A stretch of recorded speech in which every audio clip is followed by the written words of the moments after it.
Hey everybody, it's Angel from Halo Inspirations. We give you inspirations to help you spread beauty and joy through your quilting journey. Happy Hump Day. Whoop whoop. And Merry Christmas Wednesday. Absolutely. Listen guys, I have been so stoked about this. I couldn't wait to share it with you. This has been so awesome. I have a very special treat for you today. Now, today's project, the last two of the year of 2022, we have this Christmas Wednesday and the next Wednesday is also a Christmas Wednesday. And these last two are what we call Santa cookie rugs. Super excited. If you are new here and you don't know what a Santa cookie rug is, it is basically a mug rug that's blown up big, so that you have a place to put your cookies and your carrots and your note to Santa. Maybe a little reindeer food that you can sprinkle on the lawn that is magical and make sure that the reindeer find your home. More information on that at the end of the video. But it's just a place that you or your child can put all of the things out for Christmas Eve for Santa when he comes to the house, just adding a little magic to the season. So as an example, these are Christmas Santa rugs. Matter of fact, this one is two. So we usually do two a year, and this is our third year running, and we don't plan on stopping because they are so very magical. But this one is really special. And what it is, and I'm going to introduce you here in just a bit, but I asked one of my BFF of my quilty world if she would be interested in designing a Santa cookie rug. And of course she said, sure, right? Let's go, let's do this. So Sassy Steph of Memoirs of a Long Arm Quilter. This is her Santa cookie rug. And I will tell you, she is just a very caring, loving, joyful, not only quilter and a new embroiderer, but also as a human being.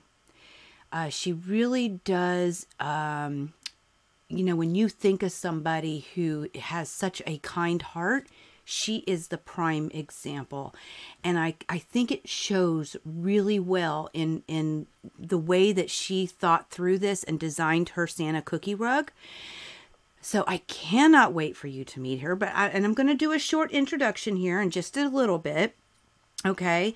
But I'm not going to interject in between the interview with Sassy Steph and getting started on how to make it, because we just want to jump right in and learn how to make this, right?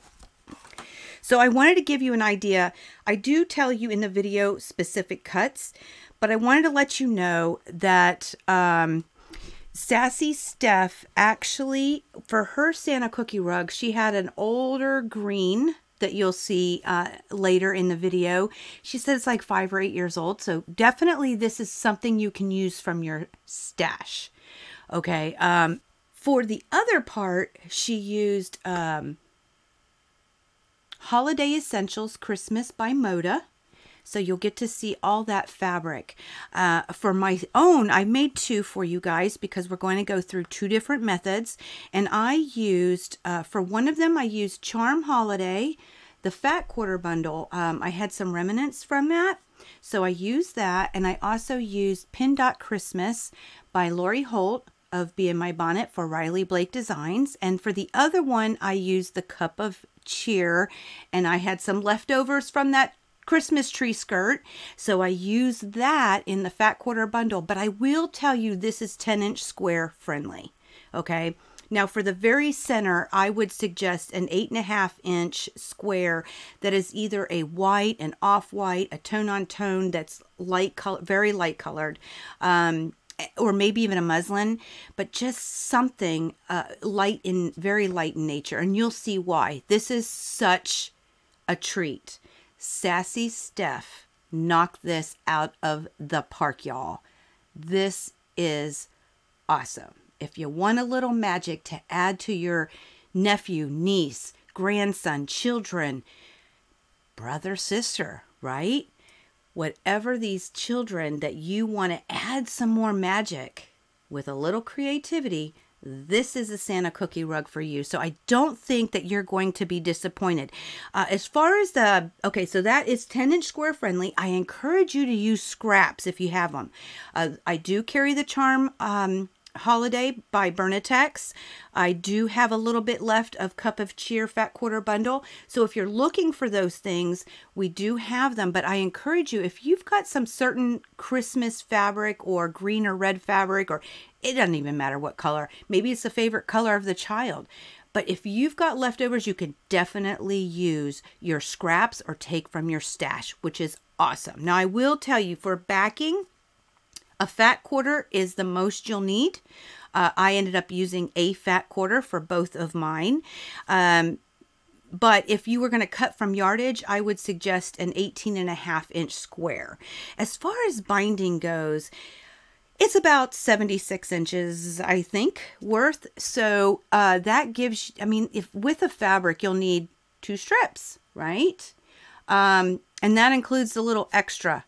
So 2 strips with the fabric, or I used 4 strips from Fat Quarter Bundles. So very easy, very flexible as far as fabric requirements go. You know what, guys? I think that's all that I really had to add. Let me just check, make sure I'm good to go. Yep, we are good. So let me introduce you to Sassy Steph of Memoirs of a Long Arm Quilter. If you know her, you'll know how much of a treat this is. If you don't, you're really going to enjoy her. She is so much fun and just a beautiful human being. So I'm going to get started on this interview. I'll see you guys afterwards. It'll be a little bit, but I'll see you in just a sec. Okay, so here we are with Sassy Steph of Memoirs of a Long Arm Quilter. Yes, one of my BFFs of my quilting world. Love you, Miss Steph. Now, I've given a short introduction about you. I've already done that, but it's mine. So I wanted to give you an opportunity. I want you to introduce you and just tell us anything that you want us to know about Sassy Steph. It doesn't matter what it is, whatever it is that you want to share. Introduce yourself, Miss Steph. I shall. Hello, everybody. I'm your girl, Stephanie, aka Sassy Steph. I am here today with my BFF, as she just stated, Angel, and I am so thrilled to be here. Let's see, what do you want to know about me? I am a wife. I am a mom. I have fur. I used to say a fur baby. Now I have 1 fur dog and 3 fur kitties. So life has been busy. You guys already know that I am a big IG user, and I am also a YouTuber. Well, probably more off at this moment than on due to health reasons. But yeah, I am your girl who just want to come out and have fun and encourage everyone wherever they are in their journeys that quilting is, of course, quilting is awesome, but quilting not only is awesome, it promotes kindness. It's women and men being generous and loving onto so many different others in their walks of life. So yeah, that's all. That's you. So I gotta ask. I mean, I'm not gonna ask, but well, sort of. Okay, so I know you quilt, and you do. Like, I love that quilt behind you. That's Snowman. That is so darling. But I know you do a lot of quilting, but you've been entering into the world of embroidery, and you're loving it, aren't you? You know what? Embroidery, I can tell you, up until September, I was very, very adamant that I did not want to embroider. I couldn't. I had no desire. None whatsoever. And then I happened to see a Christmas tree skirt, and it was a nativity scene, and I was like, I want to embroider. If for nothing else, I want to do that tree skirt. And I fell in love with it. This shirt, I done it. You did that shirt? Yeah. Oh my gosh, that is so super cute. And I'm like, oh my goodness, we did our designed my our Christmas shirts for Christmas for the family. So I am looking forward to all these things that embroidery.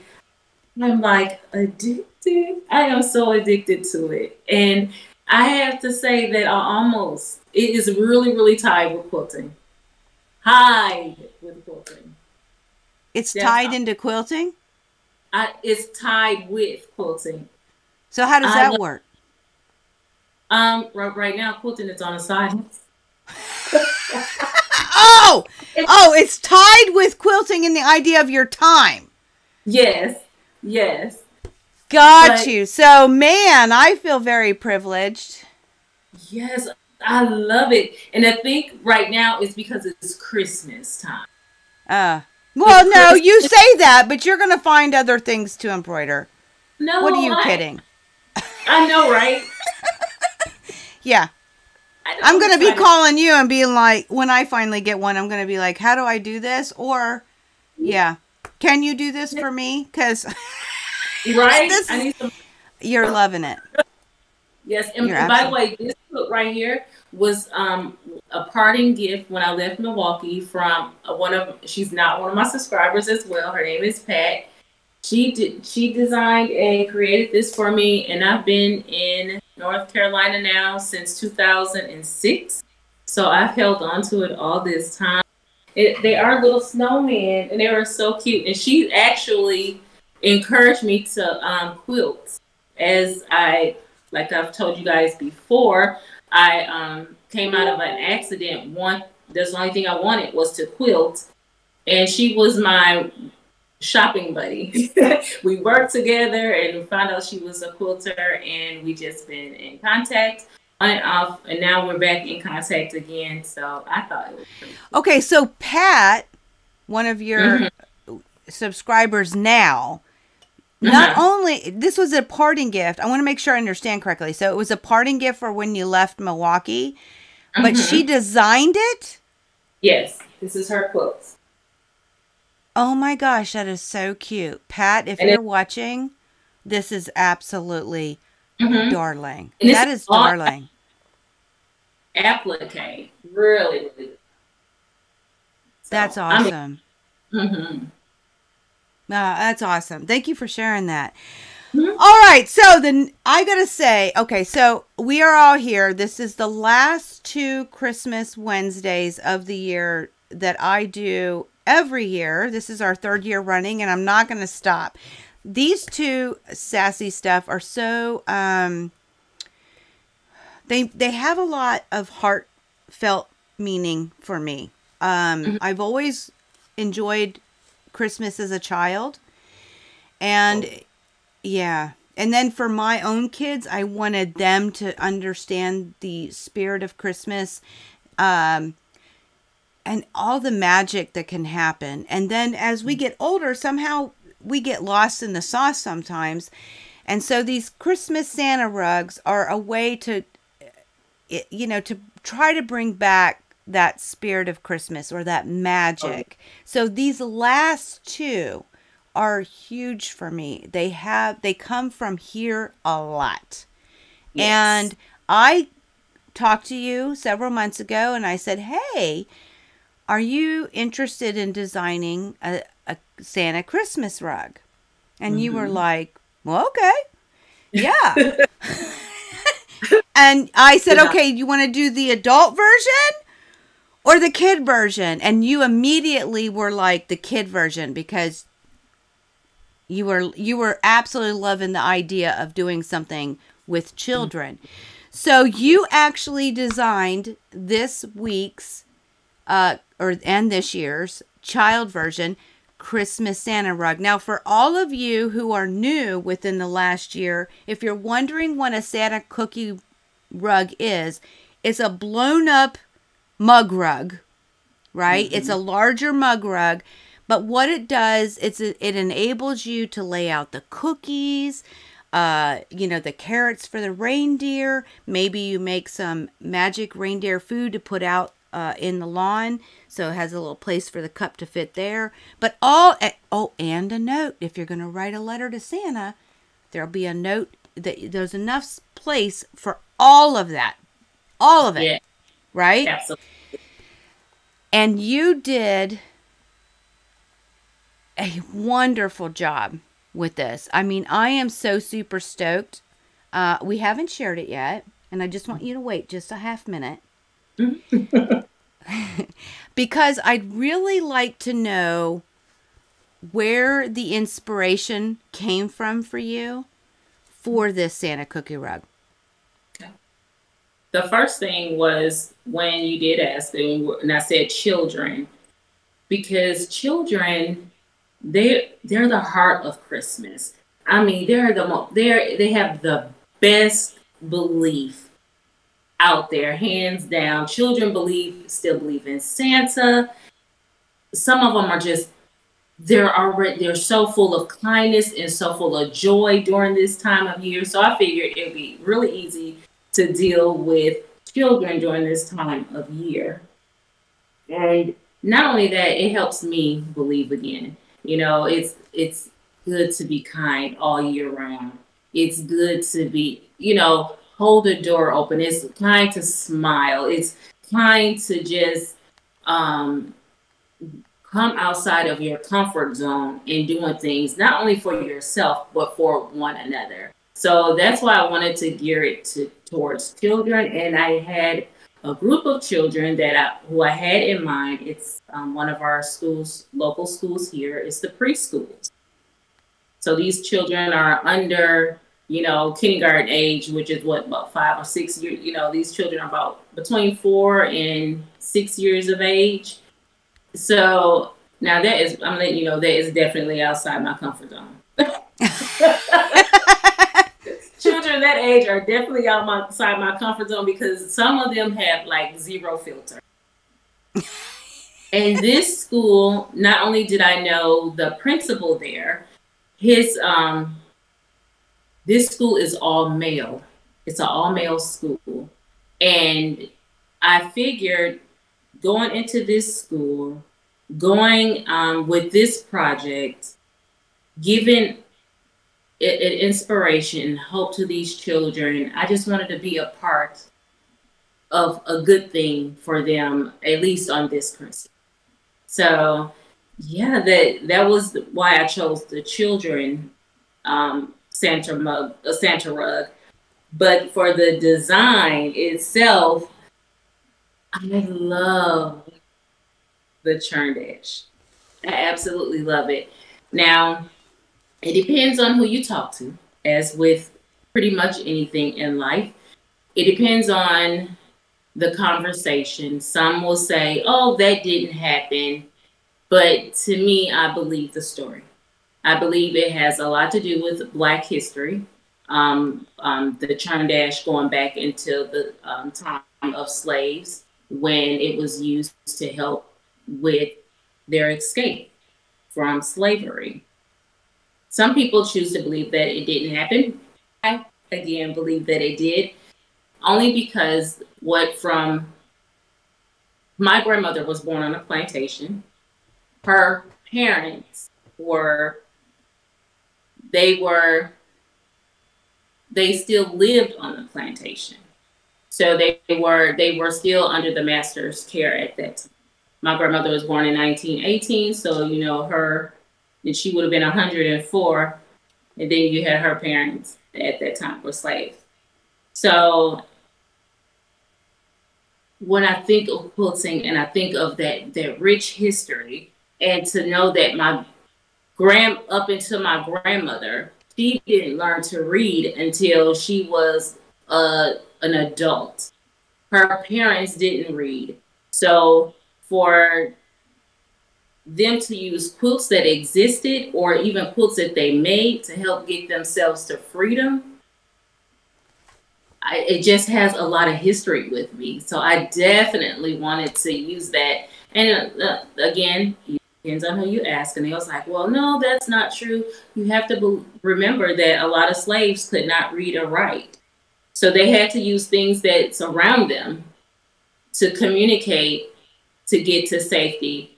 So I do believe that these quilts were out there. They did the laundry. They did the domestic stuff. So it's not far-fetched for me to believe that this was a part of our history. Well, and to be honest, you can hang a quilt and nobody will think anything of it. Absolutely. It's not like you're just hanging a sign that says, "Hey, right here, get on board." Right? Okay, so it's definitely something that you can hang and nobody would know. Right. And a lot of times, or even draw a block in sand or dirt and nobody would know. No one would know. And, it's like, oh, it didn't happen because it wasn't written. No, it wasn't going to be written. A lot of our history hadn't been even told because a lot of it is by word of mouth. So it's fun going through a lot of the history of not only my family, but, Blacks as in general. So this block has lots of history to it, and not only personally for me, and besides, who doesn't like a 9-patch? This quilt, because it's nice and easy for not only just any quilter, a beginner quilter can make these blocks and have a full quilt in just no time. So not only is it easy peasy, it does have a lot of history to me. And me going into a classroom with all men, and I think, it was all, the school is an underprivileged school. Does it mean it's all Black students? No, it does not. But it's in an unprivileged area. And just to give them the hope and spread joy, and just to remind them that, it costs 0 cents to be kind to one another. And if I can give that to one child, I feel like I succeeded in life. Okay. And this project, partner with you with this project, was hands down something that I felt that I can bring to that community. Yes. And so I'm going to come back to that block. Mm-hmm. And I'm totally with you. And it's interesting. We're going to talk more about that churn dash history, but y'all know I love a good story with a quilt. And this one, even though it's not a full-size quilt, it's a Santa cookie rug, there's some history and some story with it. And even when you do your own, there's a little story, right? Mm-hmm. Absolutely. It all adds to it. So yeah, it's a beautiful thing. So we'll get back to it because I'm being a little elusive and people are like, what are we talking about? Before I go back into that block and before you actually share what the block is, how it works, and what your whole thinking was, what I got to ask you, we're going to go switching gears a little bit and we're going to talk about the spirit of Christmas and the magic. So what is your favorite Christmas memory? Now you have a choice. You have a couple of choices. You can share one from your childhood or one from when you had kids. Okay. Or you can share both. It's completely up to you. But what is your favorite Christmas memory? And what about it makes it your favorite? Okay, I have two. One as a child. That one would have to be hands down. Remember the Cabbage Patch dolls? Yes.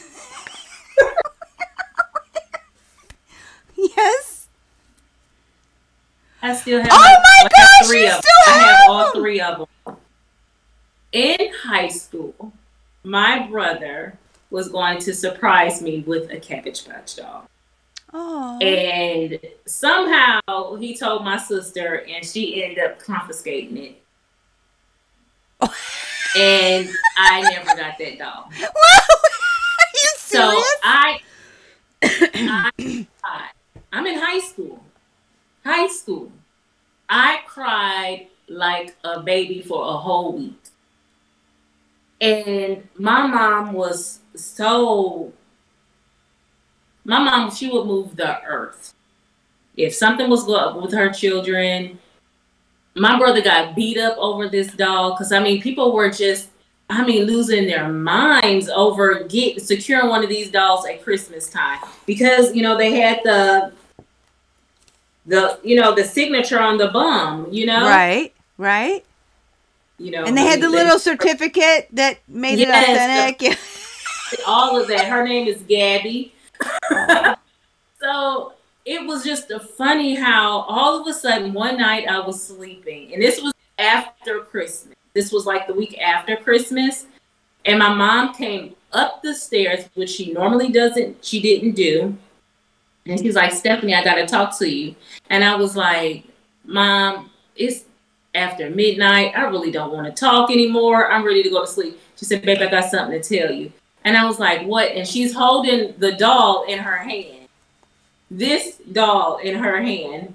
And I was like, Ma, it's not funny. I don't want to see that doll. And she's like, no, this one is yours. Aww. And I instantly started crying, and I just knew me and Gabby would never ever part, and we hadn't. My mom passed away in '98, and I had to do her hair before the live because you actually did her hair? Did her hair. And she's a little rough. She's a little rough little girl, and she still smells like chocolate after all this time. Wow. So, yeah, this is my very first Cabbage Patch. I have a little boy. She got me a couple years later. And then my brother, before I moved to Milwaukee, we happened to be talking about that one day. And he decided to get me a Cabbage Patch when I left Milwaukee as well. So I have 3 of my babies. So this is my favorite one on Christmas because that one reminded me, even though it had something to do with something tangible, what it taught me was, as a mother, you will move heaven and earth for your child. And she didn't have to. I mean, I wasn't good gracious, was I in I could have been in the 10th or 11th grade, about to graduate for all I know. And I'm crying over a doll. And I'll never forget that. I'll never forget how the joy, the laughter that she had when I was up there crying, rocking this doll to sleep. I slept with this doll until I went off to college. Because that's how she still means a lot to me. That's why she's still here, of course. And I'll never forget that, and how I have other dolls that my mom kept for me throughout, that I still have to this day, that she used to dress them up because that was a part of my childhood. And I just like, wow, Mom, you are so amazing. And I think of that all the time, how we as children take our parents for granted. They're supposed to give us food. They're supposed to put clothes on our back. They're supposed to provide for us. And I know I took that for advantage. I took full advantage of that. And that is my best memory of her. Now, every Christmas was special when I had her.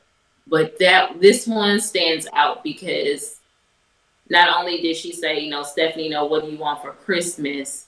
Something didn't go the way that she wanted it to, but she fought like tooth and nail to make sure that it happened. That is so cool. So that is my favorite one as a child. Now, my favorite one as a mother to children was, I want to say, I can't remember the year, but our daughter was in the hospital. And Jordan, the one that passed away, she was in the hospital right before Christmas, and I was wore out. I just knew I was not doing Christmas that year. Already had their gifts and stuff like that, but I wasn't putting up a tree. I was just too exhausted. And then they released her, I believe it was on Christmas Eve. They let her come home. And she was like, Mom, can we please put up a Christmas tree? And I'm like, I'm going to drag out, because when I do Christmas trees, I want my Christmas trees to be pretty Christmas trees. So they got to be decorated to the yard, 10th degree, okay? And I'm like, I don't feel like doing that. So I said, you know what? I told my husband, go to Food Lion and go get a live Christmas tree. Make sure there are no bugs in it, okay? Don't bring one with no snake or anything creeping. So we got a live Christmas tree. I went and made popcorn galore. Big pots of popcorn. Gave them string and thread and a popcorn so they can go ahead and string up this popcorn. We put little fake candles throughout the tree. We put some lights on it. And I was just like, and then they made paper ornaments. I was like, you can make whatever you wanted. Now, my son, he was a little bit older. He was like, that is an ugly Christmas tree. He wasn't having it. He was not having it at all. But in fact, I videotaped the girls while they were doing that. And I remember I sat there in that chair thinking how blessed I was that I still had my family. Because at that time, I think that's the time when we found out how grave my daughter was. And I was like, I just kept thanking God that I still had my family. And they turned around. Now, if I ever showed this video, I don't want no one ever to judge me because their hair was everywhere. It was just like, it was just free, and it was standing on every angle that it wanted to stand on. Okay, and they turned around and said, "Merry Christmas," and that was my favorite Christmas as a mother, because as my mom showed me, you would do any and everything, even though I was tired.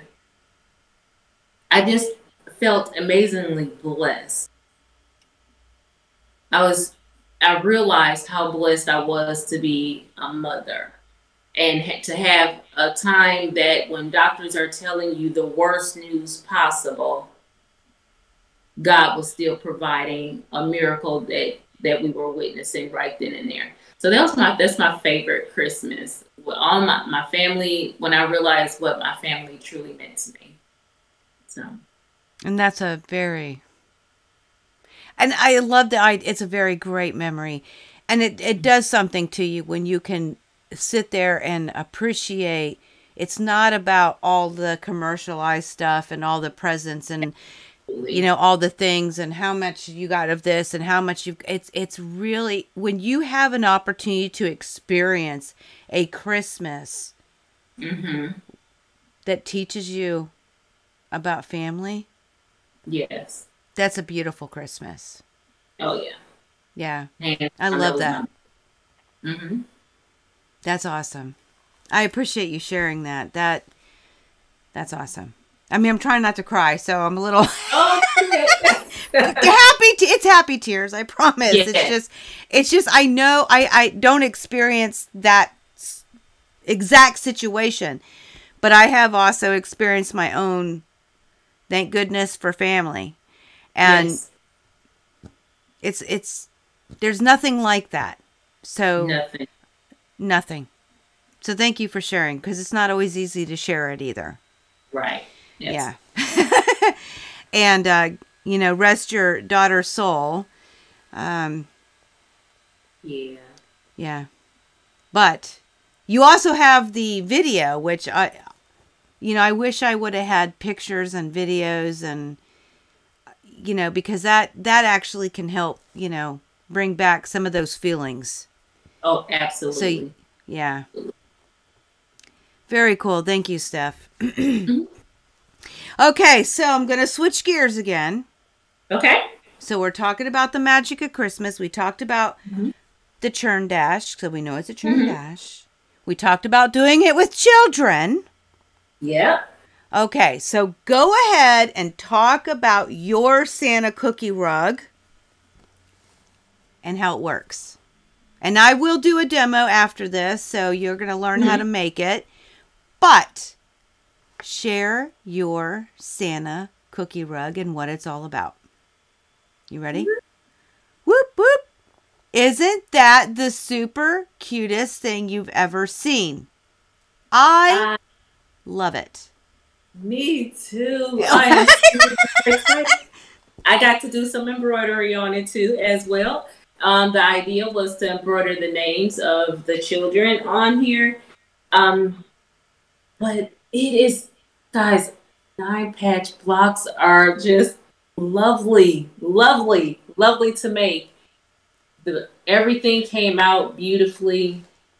Now, this design area right here was meant to have the children draw a picture for Santa, put their Christmas list out here to Santa. Oh, I hadn't thought of that. That's a good idea. Mm-hmm.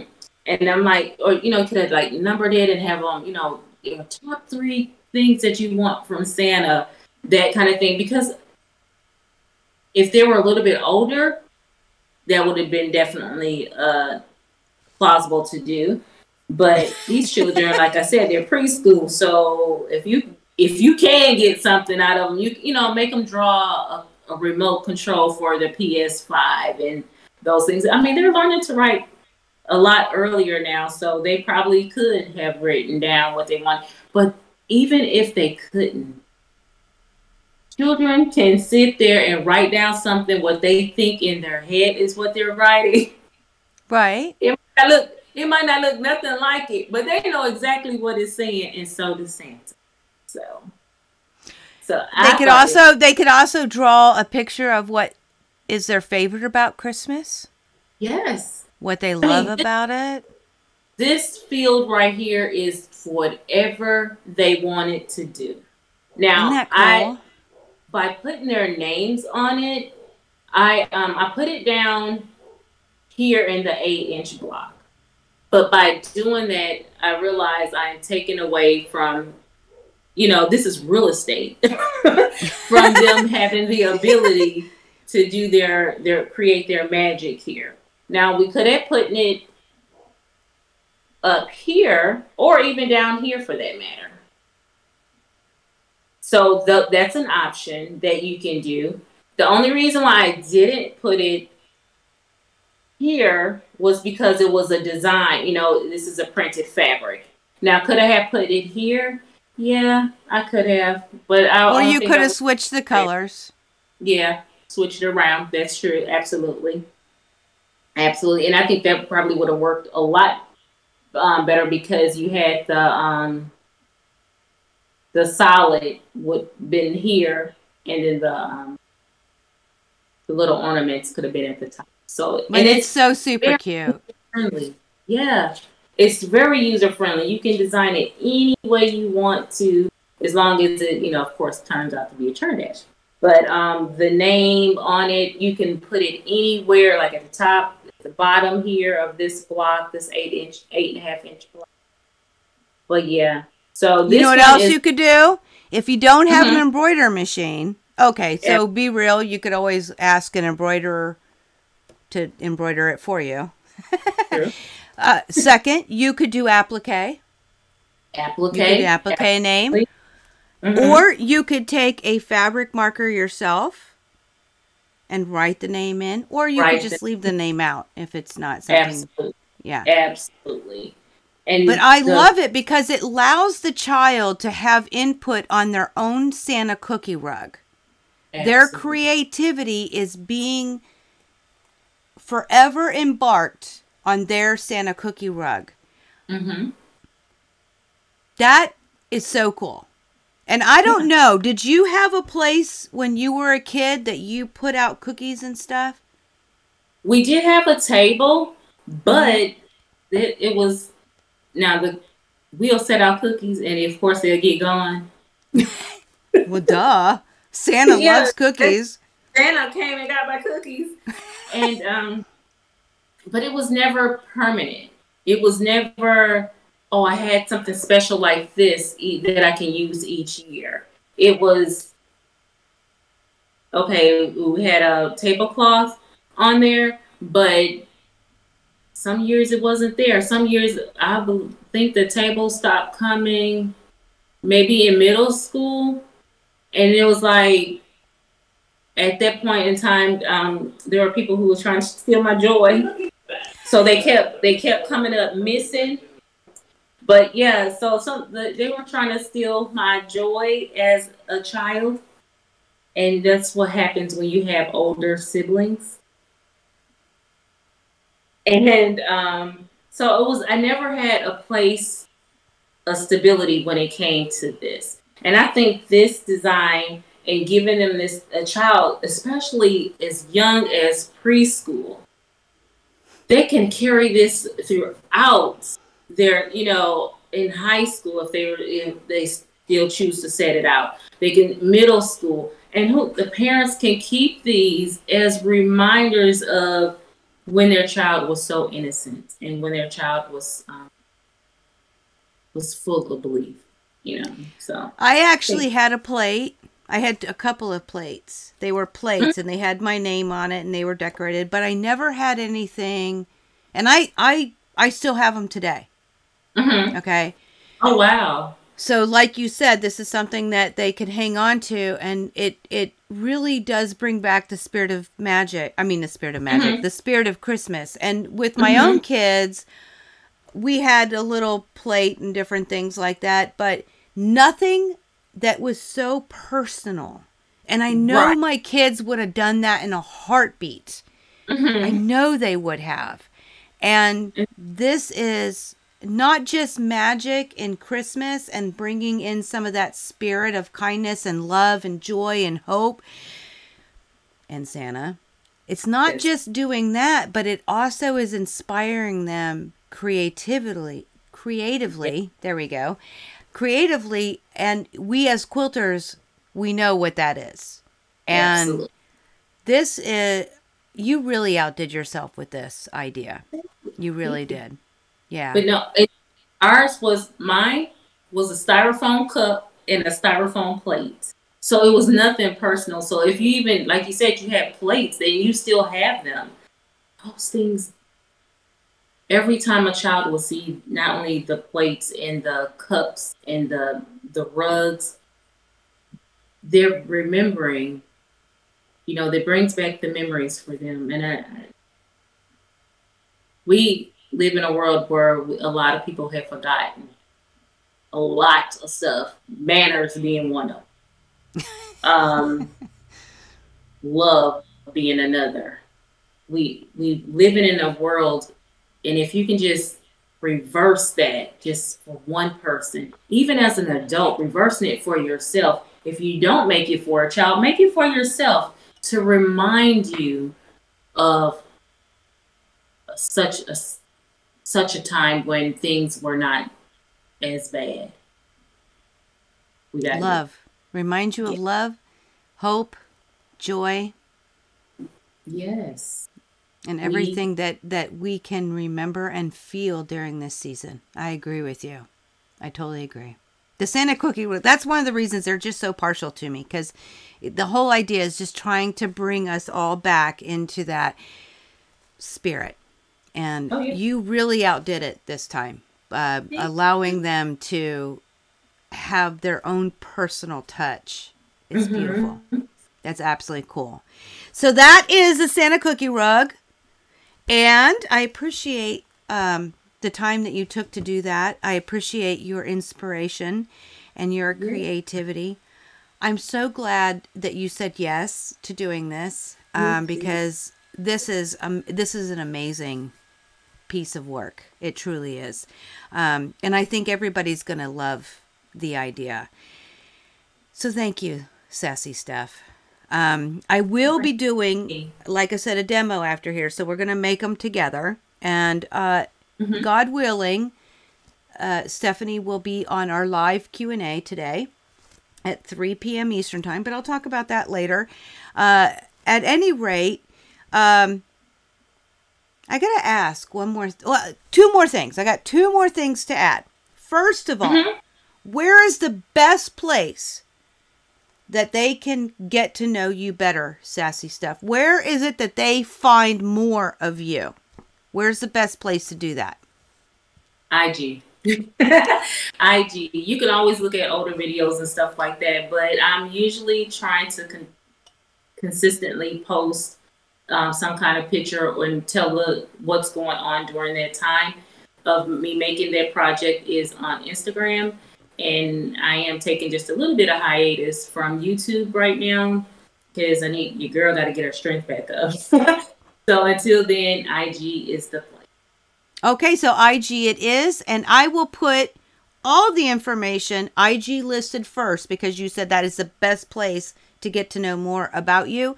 So I'll put all that in the description box below. So everybody has it. And at the live, I'll probably put your handle just so we have it. Okay. Or, you know what? I can do it right here. I'll do it in the white section right down below. I'll make sure that everybody can see that so that they can find you easily and they don't have to go searching for 80,000 different places. That's your best place, but all the other places too, I will list below. So if you are interested in seeing some of her other YouTube videos or possibly some of her future ones, and then also you have a Facebook group. Yes. Yeah. So I'll put that there. Yeah. So I'll put it there. Every now and again, I see you posting in there. I think it's fun. But the main place is Instagram. Huh? It's the exact same thing as Instagram. I have it piggybacking over there to it. Oh, okay. Very good. Okay. So very good. So Instagram will be down below in the white section there. So that is the main place right now to find some more Sassy Steph. And let me tell you, you're going to love what she does. You will absolutely love it. Very, very inspiring. All her work is incredible. She is a fantabulous quilter, and she's becoming a fantabulous embroiderer. So look out, world. Okay? The girl is coming out with some embroidery. You're going to love it. I can't wait till you design something. I know. I'm pushing you. Okay, so last but not least, this is the moment. Here we are. Would you have any last message that you would love to share to the viewers or to our cherubs? I always call them cherubs because we are cherubs of quilting to the world. Do you have any last message you'd like to send to all the cherubs for this holiday season? For this holiday season, everyone, it doesn't matter if you're male or female, young or old. Remember, first of all and foremost, Christ is the reason for this season. If you don't know this story of the candy cane, it's like it looked like a little hand cane. However, it's a J upside down. So if you didn't know that, it's for Jesus. So don't stop eating candy canes. If Jesus is not your thing, but that is, that's one of the symbols. Not only that, like I mentioned before, kindness, love, joy, spreading all that. You need to do it all year round. But this time of the year, there is a lot of people who are depressed. There are a lot of people going through so many things, mentally, physically, emotionally, wherever, regardless. Those things are absolutely free. You don't have to do or give anything outside of a smile. Give your time to listen to someone. If you ask someone how they're doing, don't just, how you doing? And just, take off and go into another direction. Listen. You don't know what you're bringing to that other person or stopping them from doing God knows what. Just remember to be kind. This shouldn't be a quilter's thing. It should be a human thing. We're human. That's first and foremost. So let's be kind to them. Let's love on one another. And let's move it past just Christmas season. Let's remember to be that way all year long. And so that's what I wanted to share because it is very important to me that in doing that, not only do you get it back tenfold, you're gonna get it back. but you'll find out how easy it is to do it. So you'll want to continue to do it. And I think it's all beautiful, when you give of yourself to, make someone else's day better. So let's move past ourselves just a little bit and to, make somebody else happy. Bring joy to somebody else. So that's what I would love to see us quilters do. Very well said, Sassy Steph. Very well said. Thank you so much for doing this. I love you, girl. Love I truly you too. do. And you definitely spread some beauty and joy with this project. So I can't thank you enough. And I'm going to let you go. We're going to start the demo. We're gonna spread some more of Sassy Steph's joy and love and hope for this Christmas with her design for this Christmas Santa cookie rug in just a sec. Yes. But Merry Christmas, Stephanie. Merry Christmas. And may God continue to bless you. Same for you. I love you. Love you too. All right. Bye. Talk to y'all soon. Let's talk about the fabric requirements for both methods before we actually get this started, because I will speed up the second method because it's really the same up until a certain point, and some of the fabric requirements are a little different. So let's go over those first. So the first thing you're going to need are 2 5-inch squares of one color, 2 5-inch squares. This is kind of like my background, okay? So 2 5-inch squares of the background, 4 2.5 by 8.5 of one print, and 4 2.5 by 8.5 of another print. So that is the outside of the block. We're going to talk about those centers in just a bit, but this is the first method, okay? For the second method, you will need, these are 2 4-inch squares, okay? Excuse me. They are 4 4.5-inch squares and 4 4.5-inch squares of another color, okay? And then again, you will still need 4 2.5-inch by 8.5-inch rectangles and 4 of the other color of 4.5 by 2.5-inch rectangles. So the big difference is these are the same, okay? Both of these require 4 2.5 by 8.5-inch rectangles, okay?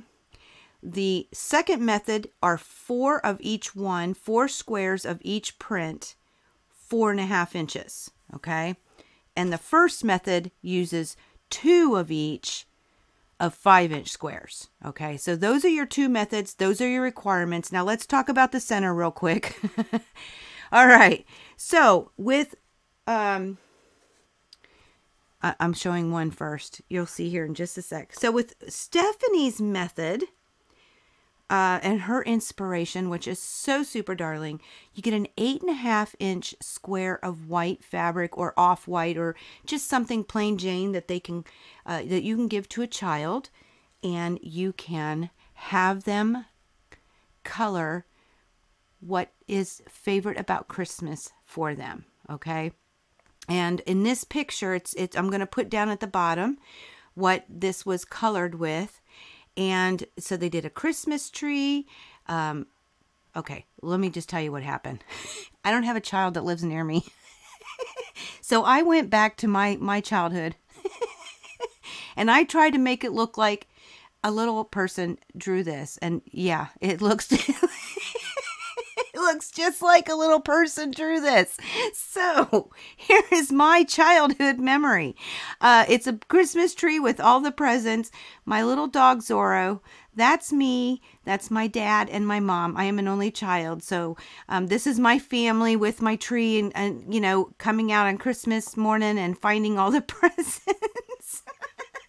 Yeah, I had a lot of fun doing this. So at any rate, this is the inspiration, and I think it's absolutely beautiful. We'll talk more about different things and some that we already have, but it's an 8.5-inch square. You can use muslin. You can use this is a tone-on-tone white. It's Christopher Thompson for Riley Blake Designs. You could just use Kona, whatever floats your boat, whatever. And you can actually do a lighter color, you know, like a light green or a pink, or, you know, maybe their favorite color, just so they have the tools to draw and color whatever it is that they love about Christmas. Okay. Allowing them to have their creativity sparked. And, you know, children really do love, every time I look at this, I laugh. They love to color. They love to draw. They are such creative souls. And so this would allow them the opportunity to have their own input on the creative side of their Santa cookie rug. Sassy Steph just really came up with a wonderful, wonderful idea. So this is an 8.5 inch square. And if you don't have a small child nearby, or, you know, I will do this with my grandchildren, but I'll have to plan ahead and maybe I'll send them some tools to color and draw, but then also, you know, a piece of fabric. You just have to be cognitive and, you know, let the adult know that is with them that they need to leave at least a 1/4 inch all the way around. I'm getting a little close up here, but I'll be all right. So I think I'll do that in the future, but I'll plan for it, right? So if you are like me and you just want to make one of these darling things, and I can still give this to one of my grandchildren because they'll absolutely love this. This is actually from Cup of Cheer. It's one of the pieces of the panel. There were, I think there were 12 blocks in there. Yeah, there were 12. And so I just shaved this down to 8.5 is what this is. Okay, so it can go inside the center of my block. You can also make a block that'll fit within 8.5 inches, but this center piece has to be 8.5 inches. Maybe you have an embroidery machine, so you can embroider a beautiful design inside a piece of 8.5 inch fabric. Or maybe you're really good at drawing or painting, and you could do your own inspiration with the fabric tools to get that done. So those are the two centers that I'm working with, and those are some inspirations. Love this Sassy stuff. Okay. So the first thing that we're going to do is we're going to work on method 1. And I'm going to get some of my tools ready. I'm going to make sure we are set to go. And we're going to start assembling the first method on how to make this darling Santa cookie rug. So I'll see you in just a sec. Let's get this first method underway. So the first thing we're going to do is half square triangles. Yay, I know. Y'all, I know you're excited. Woohoo! Okay, so I'm actually going to mark on my dark fabric. Now, if you'll notice, mine's directional. I sure hope I do this right. So what I like to do is I like to fold mine in half. And this is the way I'm going to cut it. And this is actually the way it's going to lay. So I like them up and down. That's just a preference. If you did them this way, nope. Right? Yeah, they'll be sideways. See that, how they're going? And you might want that. But I just wanted you to be cognitive of which way you're going to draw your lines. Okay, so it's gonna face like this inside of my square. And that's the other side. So one's going to be up, one's going to be down, but that's okay. I can make that work. So understanding that I want to cut along that, I'm going to draw my line along that edge. So I put my ruler so that the points aren't covered. I know y'all have watched this a million times, and you'll see it a million more, especially when we have so many new quilters. Love our new quilters. Okay. So I'm going to draw. I don't know why I just did that. I know I'm going to do it again because I don't normally do it this way, but you can. So I drew a line corner to corner. I'm going to put my 1/4 inch on it. Okay. And I'm going to draw a 1/4 inch away on this side. Should have brought my rotating mat, but I didn't. And I'm going to flip it around. Now this is a disappearing ink. We do carry this in the shop. We might be out of the single, but there'll be more coming in. All right, my favorite marker in the whole wide world. Okay, so there it is. We've got the line down the middle, which isn't necessary, and the 2 on the sides. We just got to do this fast enough so it doesn't disappear. So I'm going to do this the same thing. I'm going to check which direction I want it to go to make sure it's correct. I want that line. Now this is what I normally do. I put my 1/4 inch down the middle, so I have this line, this 1/4 inch dotted line on my Creative Grid ruler. Now I am using a 12.5 so that it can stretch all the way across, but I make sure it's hitting corner to corner, and I draw a line on this side. Okay, and I draw a line. I do the exact same thing. I put it corner to corner so that it matches up. And to be real with you, if you do this, the 1/2 inch line should line up. Sometimes I don't draw so straight, so it doesn't always work. But there we have it. This is what I normally do. You can go ahead and draw that line down the middle first. That's fine. But this is what I normally do. And that first line doesn't look right, does it? So we're going to switch this around. Yeah, the point is off. So I'm going to draw it again. All right. So what we're going to do is we're going to put it with the other block, the other color. We're going to put it right sides together, and the other one doesn't matter. It's tossed polka dots. Gotta love that. In Christmas colors. Got bling everywhere. You can see the reds and the greens. So I'm just going to lay them right sides together. We're going to take this to a sewing machine, and I'm going to sew. I'm going to cut down the middle. So I'm going to sew towards the middle, right next to the line of each line. Okay, try to follow it as best as I can. And we're going to end up cutting down the middle. So I always sew closest to the middle. That allows the fabric and the thread to take up as much space as it needs to, so that I can still get my flippy flops. Okay, I know these are so technical terms. All right, so let's take this to the sewing machine. Here we are at the sewing machine, and I do have my spider underneath, but I'm going to try and sew right next to that first line. Now having that middle line actually is helpful. It's actually helpful because I can line up the middle line with this foot as I'm sewing. Glasses would be helpful if you have them and you need them. It's always a good idea.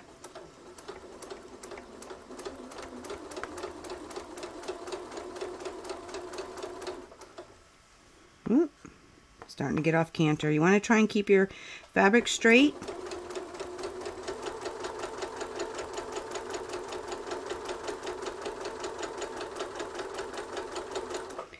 Okay, I'm going to go ahead and pull in the second one, and I'm going to go on the outside line because that way it butts nicely next to the first one. And again, I'm going to try and stitch right next to it. I'm not always perfect, but I do my best to stitch right next to it. Hopefully my fabric is straight.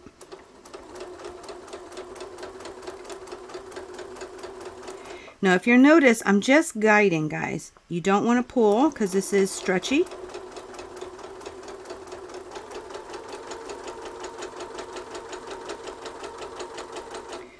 Okay, then I'm going to go ahead and cut the other one off and the spider. I know you can't see that, but trust me, I did.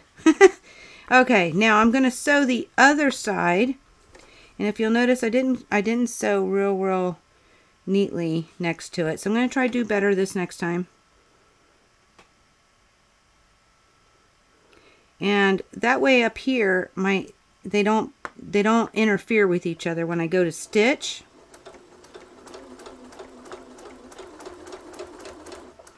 Got to find the line. It's starting to disappear.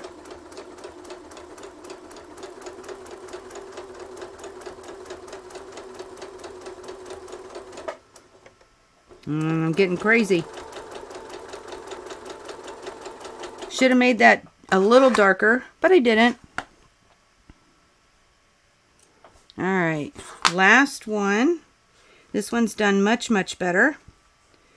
And I'm going to turn it so it doesn't interfere with the one before.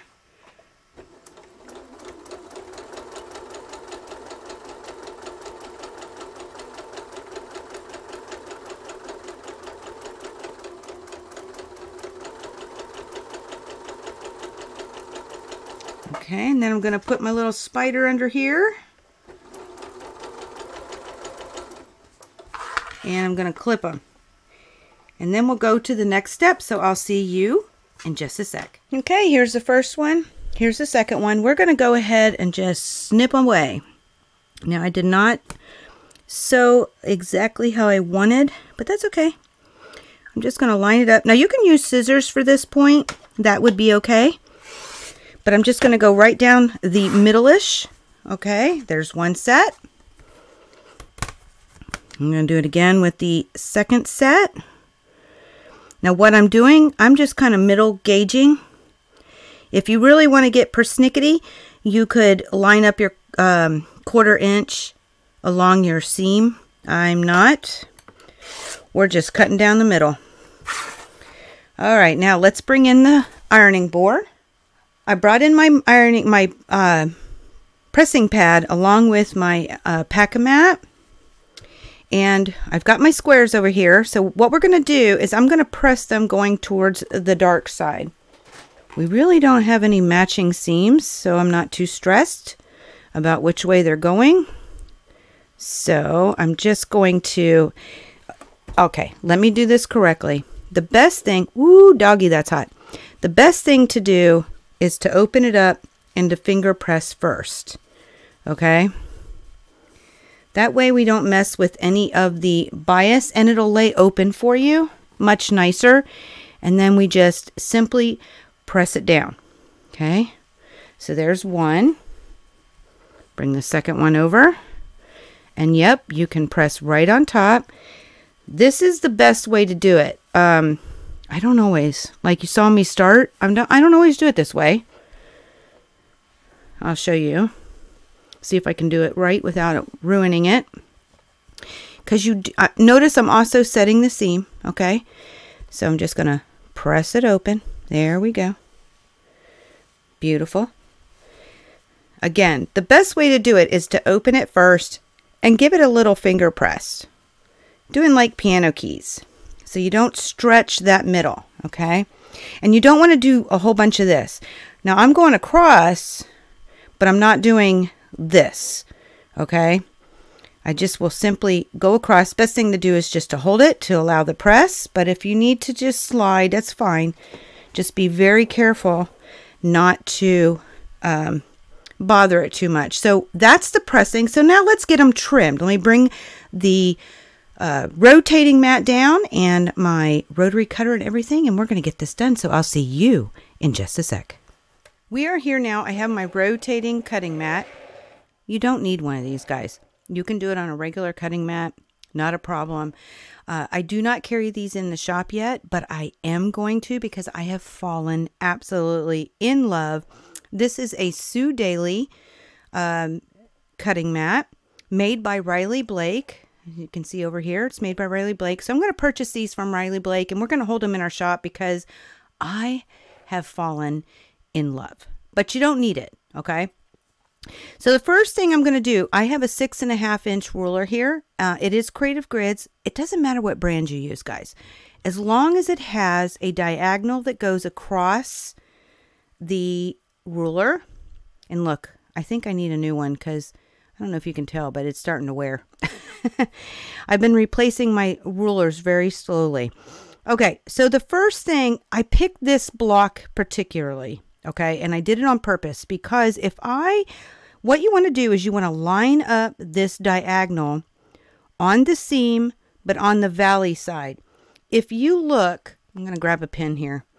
When we pressed to the dark side, it made this dark side a little higher. That's considered the mountain. It made the white part, because we pressed to the dark side, on the lower side of the seam, and that's called the valley. So what I do is I actually line up that diagonal line on the seam, but more so on the, now I'm a little struggling because I'm at a weird angle to do the video for you. So that's why I prefer to cut these off camera so I get them right, because I'm making it just like you are. But you want to take that diagonal and you want to lie it down on the seam, but on that, more so on that valley side. So it's got a nice straight line. Now I picked this block because and I hope you can see some of this, if I line that corner of the 4.5 up here at this point, it looks pretty good right here, and it looks pretty good right here. But if you look, I'm going to push down, I'm not on the fabric, so it's not really 4.5. And if we look over here, I'm not on the fabric there either. So this is not it's not going to come out to a 4.5 inch block. And that's okay. It's either due to sewing or the line I drew or how I sewed it. I mean, there's so many reasons. It could be pressing. Okay, so I'm going to slide this down. Okay, so that all of this up here is within 4.5. And all of this is within 4.5. And I have extra sitting out, or it can be flush. I don't know that you can see, but I have extra over here. So the first thing, I'm liking where this is at. I hope. And so I'm just going to go ahead and take my rotary cutter and I'm going to cut that first side. Now I'm struggling because I'm at such a weird angle to cut for you guys. Okay, so there's the first one. Now you're not supposed to do this with your rotary cutter where you like take it and like pull it away, but I can't help myself. Okay, so then I'm going to turn my project, and if you had a small rotary mat or a self-healing mat, you could just turn the mat. So you don't have to turn the block, but you can turn the block, guys. It will work. Okay, but I like to cut two sides. Okay, that's the first thing I like to do.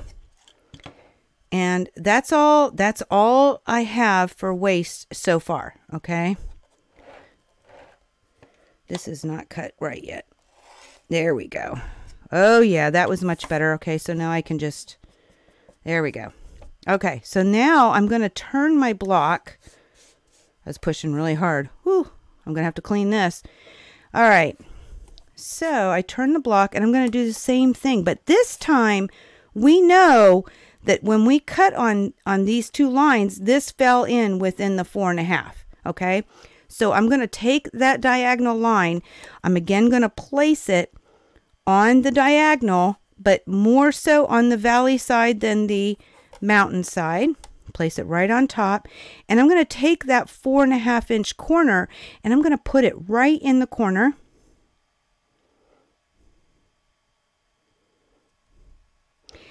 And I'm going to make sure this is on the diagonal on the valley side. So what you should have happen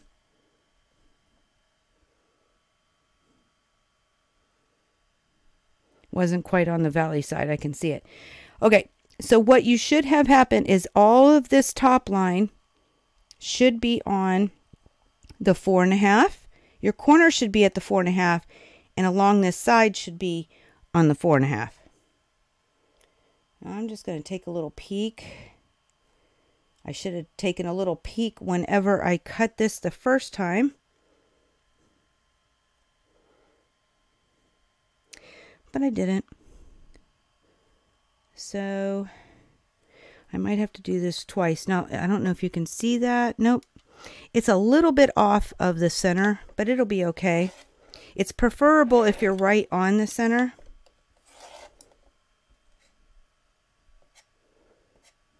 Beautiful. Not so beautiful. There we go. Okay. So there we have it. We have our first half square triangle. Okay. You want to do that with all four. Okay. Now, not all of them will have, oh, and look, guys, that's all the scrappity scraps I have. Okay. So not all of them will be where they're off. So if I look at this one, and I line it up right on that point. Oh, I do have to come in. Well, nope, because I'm not on the diagonal. So you have to make sure it's really preferable that you're on that diagonal, and then you want to look at the edges. And if you're not within 4.5 inches, now see, all of this is within 4.5 inches. I look like I'm all along that valley. Look how much is left over on this one. That's a lot different. Okay, so I'm just going to go ahead and cut. Go ahead and cut again. Perfect. Again, we're going to spin it.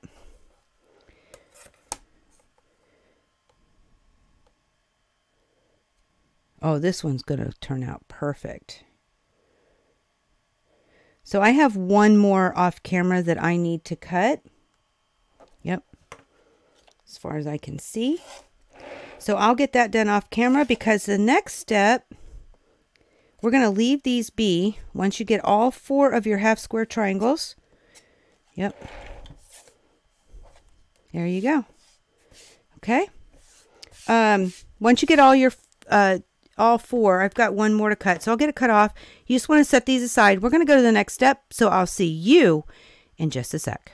All 4 of my half square triangles are finished. Now, remember, I had directional fabric, so I've actually put the 2 together that are, I think, right side up.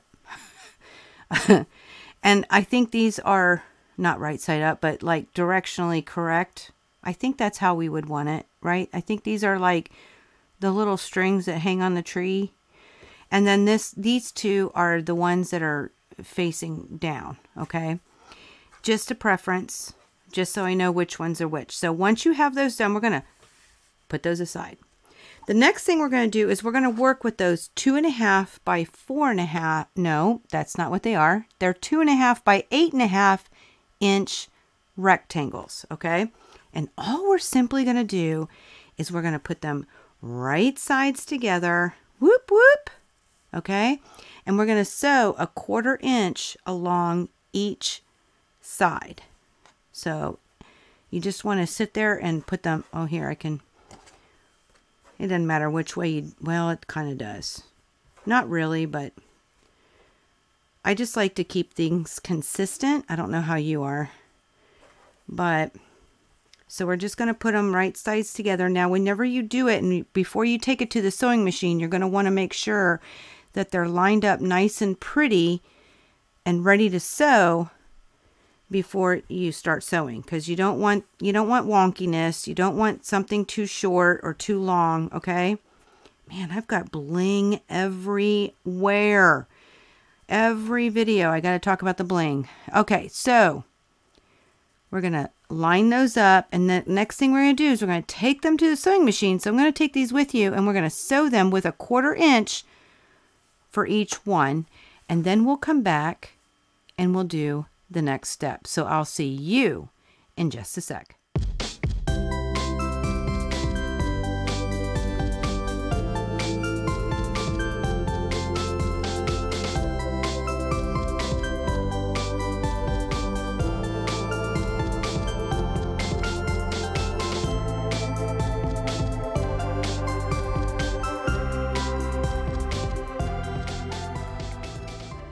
Okay, so now the next step, so we've got all our strips sewn together. We've got all our half square triangles sewn and trimmed. So now we're going to start placing our block together. This is the fun part, right? So I've got you way up high because this is going to be a big block, and it's bigger than it is once we sew it because we still have the 1/4 inch seams. But we've got, now notice, I have the green on the inside and the white on the outside. And that's important. And here is my, we're just going to say it was a kid that did this. We're just going there, guys. This is the inspiration. Just remember that. Okay, so we have our square in the center. We've got all of our strips on the sides, on the 4 sides. Now we're going to put our half square triangles in. And what's important about this, well, there's a couple of things I'm going to share with you guys. So, oh,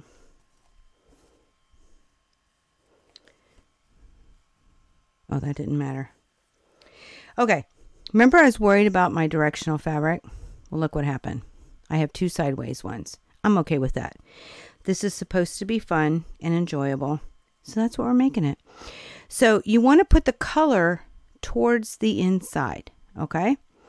And your whites all are on the outside. And you can see how beautiful this is going to be. But what is so more exciting, I wish y'all could see me because I'm like doing a little happy dance here. This is actually a 9 patch. Okay, so I'm going to sew this first row together. I'm going to sew the second row together, and then I'm going to sew the third row together. Now, to get these seams to nest, what I am going to do is I'm going to press all of these to the left, all of these to the right. Nope, you know what I'm going to do? I'm not going to do that. Let's talk about pressing. They need to nest. I am a nester. If you do yours as an open seam, you won't have to worry about this part. But I don't like open seams because I don't like to poke a pin. That's not my favorite. So what I'm actually going to do is I'm going to press this top row when I sew this to the strips, and I sew this half square triangle to this strip. I'm going to press them going in. And I'm going to press the second row going out and the third row going in. And the reason is because we already have a lot of bulk up here at our tips of our half square triangles. So I'm eliminating by pressing them in the opposite direction. Okay. So in, out, in. That's how I'm going to press. So I'm going to get this done. And then we'll talk some more. And we've got to start the second method, which a lot of it's the same. But isn't this turning out just super cute? It is. All right. So I'm going to take you to the sewing machine. You can watch me do all of that. And I'll see you in just a sec. Okay. So I wanted to explain. I am here at the sewing machine. I'm going to speed this up so you can just watch the whole thing. But I want to share with you. If you'll notice, this is my half square triangle down here where all the bulk is. And up here, I don't have any of that. I prefer to start up there. It doesn't always work, but that's where I prefer to do. So I'm gonna go ahead and do that for this one, and you can watch as I sew along how I get this done. So I'll see you when I'm all finished with the rows. So I'll see you in a sec.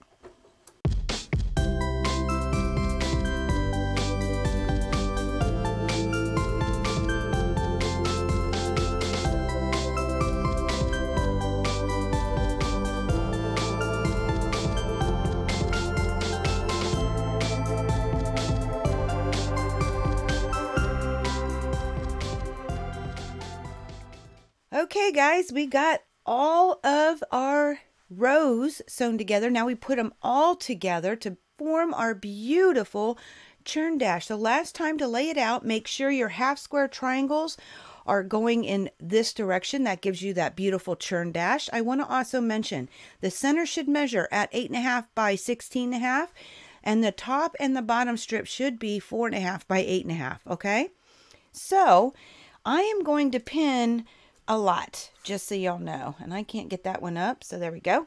So I'm going to flip it right sides together. And the first thing I'm going to do is get my point on the ends pinned. Okay. That way I know I'm in the right spot.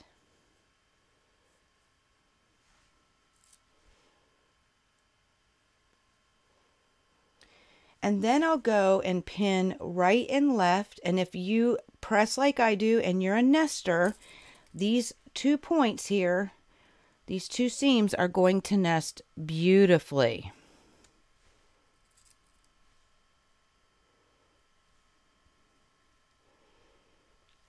Okay. Get the other side.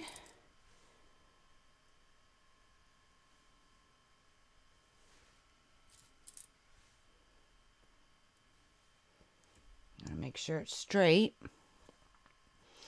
And I'm going to put 2 in the middle. You could put 1 in between here too, but I think I'm pretty comfortable. If you want to be reminded of the seam underneath, because we do have one that you need to watch for if it flips, you can always put yourself a little pin before the seam to remind you, hey, you got to check this. Okay. This one is facing that direction, so it shouldn't be a problem, but I'm going to do this to keep a habit. Okay, so I'll do this with you. I'm going to stitch the first one, and I'll do the same thing with the second one. Now, if you're going to wonder how I press, it doesn't matter, because this is the entire block. Once we're done with this, I'm going to show you, I'm not going to sew it with you, but I'm going to show you, I'm going to break down a little bit the other method to make this beautiful churn dash. So I'm going to take this to the sewing machine, and I'll see you in just a sec. Before I get started, I actually started sewing my 1/4 inch seam, okay? And I wanted you to notice before I speed up the rest of this video, for this clip for you, I did go ahead and pin both sides. I think it'll just make it really fast and easy because I'm just going to sew away, okay? But I wanted to mention that because it is a nice thing just to be able to sit down and sew. So I'm going to go ahead and get this going. I'll see you all in just a bit.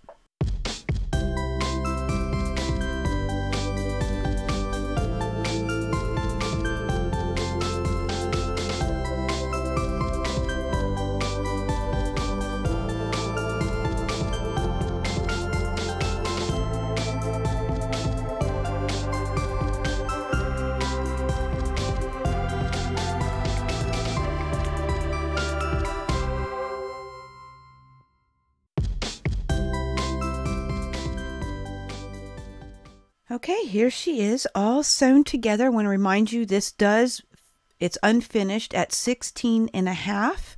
So across the centers or anywhere you measure, it should be 16.5 square. And the next thing we're going to do, I'm going to go ahead and quilt it. And if you're wondering how I'm going to quilt it, I'm going to make this so simple, guys.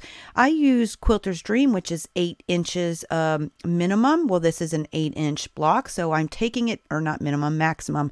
I'm taking it to the max, but I personally don't want to quilt in here, and so I want to make this really easy. So I'm just basically going to stitch in the ditch, okay, and make it just so simple for myself. But we'll come back to that. I'm going to show you how that second method I've been talking about, right? So I've already started this. And instead of a block where somebody colored or drew or wrote something inside, I went ahead and pulled from Cup of Cheer one of the panel blocks, and I trimmed it down to 8.5 inches because we always want to start with that 8.5 inch. The next thing, I already sewed all of the sides together. They are the exact same measurements. Nothing was different, if you can remember. So I'm laying this all out. The next thing I'm going to do is I'm going to take those 4.5 inch squares. These are not half square triangles. If you remember, we cut 4 of them, and I'm using the other ones later. And what I'm going to do is I'm going to simply pull this and I'm going to sew it in a 9 patch. So I'll get the rows together, each individual one, and then I'll sew them just like I did the other one. But instead of the half squares in the corners, we just have 4.5 inch squares. Now I wish I could take credit, but this is Lori Holt's method. I learned this from her. So it is the way I learned it. I don't know where she learned it, or if she just came up with it. I have no earthly idea. But this is a method that I learned from her. And she says that it's more accurate because you don't have the bulk with the half square triangles. And it's a very easy block to sew together. So I'm going to get this done off camera. Thank you, Lori Holt. And I'll show you how we get the rest of this done once I have it all put together. So I'll see you in just a sec. She's all sewn together, 16.5 inch square still. Everything was the same except we didn't have half square triangles, right?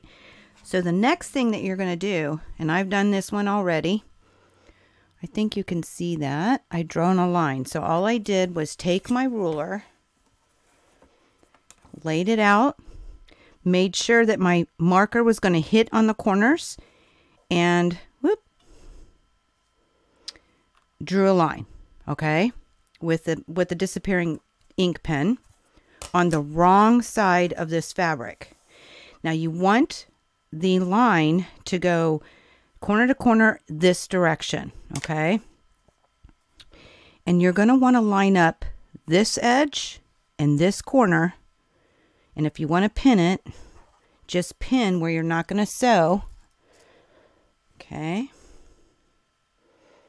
So it'll stay, making sure everything's lined up. Now what you will notice is it goes past your seams on the back side. Okay. Goes past it.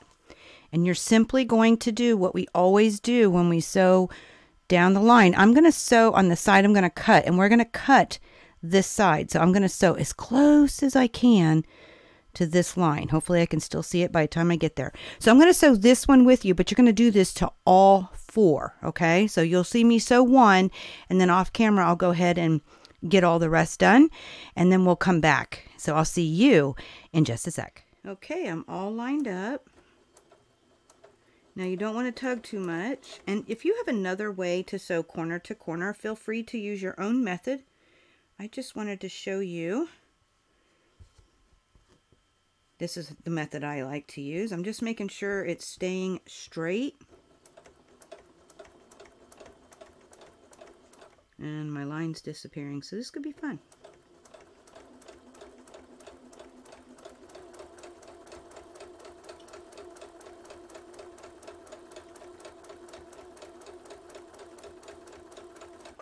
Now, there is, down here, I have a seam that's going that direction. So I lifted it up to make sure that it was still straight.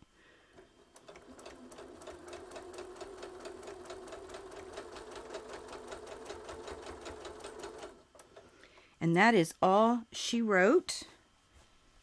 So you will do that 4 times, all 4 corners, just like that.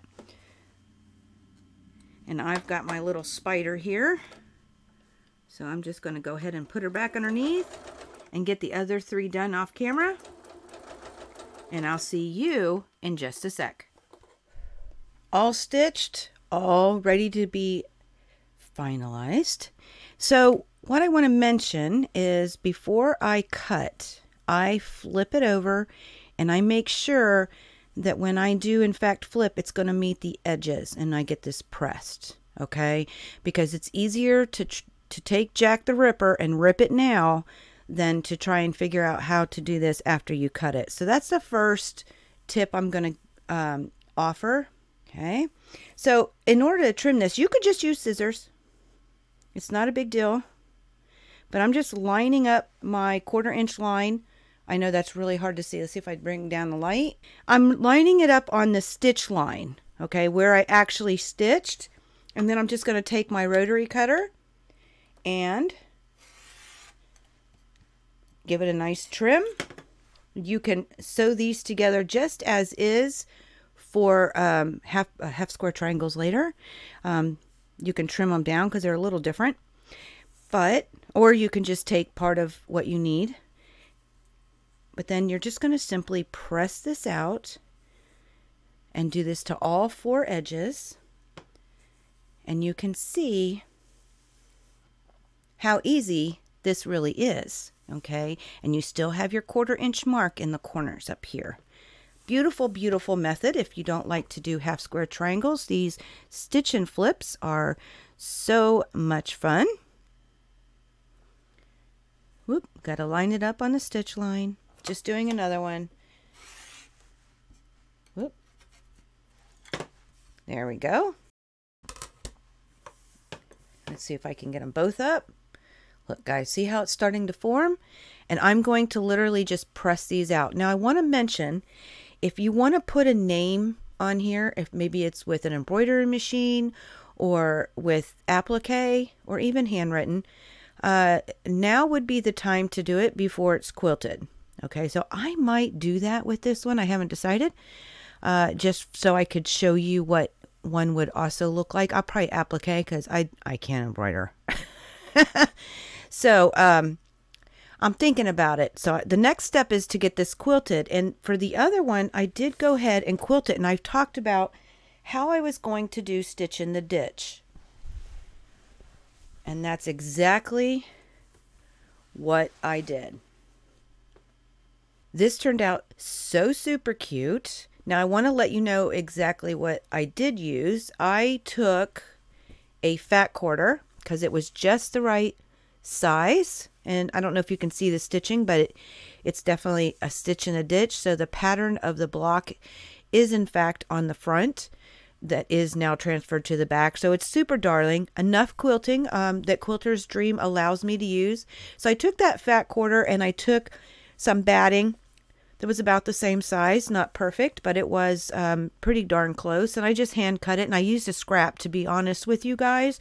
I had some leftover, which is another really nice thing to go through some of that batting. But it is, I want to say that this is Dream Cotton batting from Quilter's Dream. So it is an 8-inch minimum. So I didn't have to quilt, or gosh, I keep doing that, 8-inch maximum spread.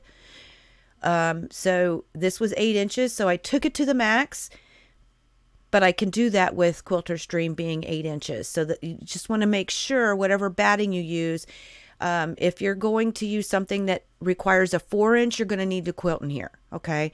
And you could just do straight lines or wavy lines or something. Make it easy on yourself, guys. No need to make this hard. This whole thing is just for the child to have a little memory, or for yourself to have a little memory of your own little Christmas. And again, you could put personalization with the name like Sassy Steph has done inside. You could do it in the block, or you could do it in one of your strips, right? All right. So I wanted to share with you this. So my next step is binding this particular one. I'll finish my corners and get them pressed. All 4 of these pressed. And if I decide to embroider, y'all will find, I mean, not embroider, I can't embroider. Applique a name. You'll be able to see that if I decide to. Another fat quarter will be used for the back of this because it's a nice size. It really does make it easy. There's no, you don't have to cut nothing. If you already have a fat quarter left over, then boom. If not, if you are using yardage, just remember this is 16.5. So I would cut an 18.5-inch square. Give yourself 2 inches minimum all the way around. And yeah, that is it. That is exactly how to make our Santa cookie rugs. So I'm going to get this trimmed up and I'll get the other one fixed up, and I'll see you in just a sec. Okay, then the moment of truth here. This is, every time I see this drawing, it cracks me up. But this is the first one. Okay, and it's already bound. And look, I even put my tag on there. What? I remembered. So this is the first one, and it is bound. And that is the back. Super cute. Love it. I think any kid would enjoy having their own Santa cookie rug like this. It is so awesome. And then as far as the second one goes, and I have some thoughts I'll share with it at the live, but here is the second one. I went ahead and embroidered my husband's name because it was only 4 letters, guys. I wanted to find something short. So, and if I put Tam on there, she'd think she was getting it. So I couldn't do that. So I put Eric's name on here, but this is the second one using the panel block inside that happened to be 8.5 inches. Now, the thing about this is it looks bound, but all I've done so far is glue it. Okay. Because I've had some questions about binding, and, I'll go there in just a second, but it's not completely done. So I'm going to talk about that in just a second. But I got to tell you, Sassy Steph, these mug rugs, these Santa cookie rugs, they're not mug rugs, these Santa cookie rugs, this is magical. Thank you for this incredible, inspirational Santa cookie rug, because you truly did bring magic back into Christmas with this design. I mean, it's just absolutely adorable. Can you imagine having a Santa cookie rug? I keep saying Sanny. I don't know where it's coming from. Santa cookie rug, where the child can keep this forever. I mean, this is just absolutely adorable. Truly, Sassy Steph. Thank you. Absolutely thank you. Now, today I will be on for any questions or comments. We will be on live at 3 p.m. Eastern Time because I'm here in Virginia for our live Quilting and Answers live Q&A. I encourage you to come along because, God willing, Sassy Steph will be joining us together. So if you have any questions or comments you'd like to discuss with her too, she, God willing, will be there. And the thing about the binding, okay, I did have a couple of questions that came down through some of my binding videos, which are absolutely fantabulous. And Sassy Steph is new at doing the method that I do. So between the two, we decided to talk about a little bit about binding. Now, I've already got it glued.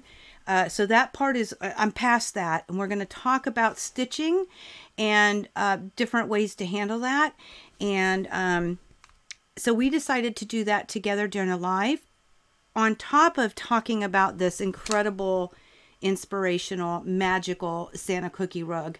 So I hope to see you all there. We would absolutely love it. Absolutely love to see you.